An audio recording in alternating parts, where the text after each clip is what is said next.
Anisa Makhlouf was born on November 5, 1930, in Latakia, in Syria, to the Makhloufs, who were an influential family from Bustan al-Basha, within the Latakia Governorate of Syria. She married Hafez al-Assad, an officer in the Syrian Arab Air Force, in 1957. They had 5 children: Bushra, Bassel, who died in 1994, Bashar, who is currently President of Syria, Majd, who died in 2009, and Meher. Her marriage to Hafez al-Assad elevated the status and wealth of the Makhlouf family. Her relatives were awarded lucrative contracts within the country's banking, oil and telecommunication sectors. Her nephew, Rami Makhlouf, is believed to be the wealthiest man in Syria, with a net worth of $5 billion as of 2012.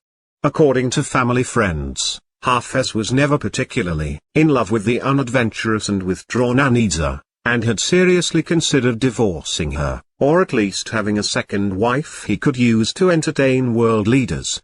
Following the death of Bassel al-Assad in 1994, she wanted Meher al-Assad, her youngest son, as a potential successor for her husband. But instead, her other son Bashar returned from London, joined the military, and succeeded his father as President of Syria in July 2000.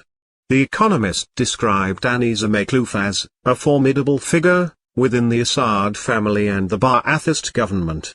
She was one of the few people Bashar al-Assad regularly consulted during the early Syrian civil war. She reportedly advocated for a heavy military crackdown on protesters and rebels at the beginning of the civil war. In 2012, Makhlouf, as well as other members of the Assad family, were sanctioned by the European Union amid the country's civil war and attacks on protesters by the Syrian government.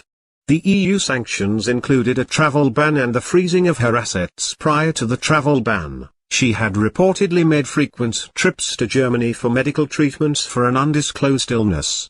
She died on February 6, 2016, in Damascus, Syria, from undisclosed causes. She was 85.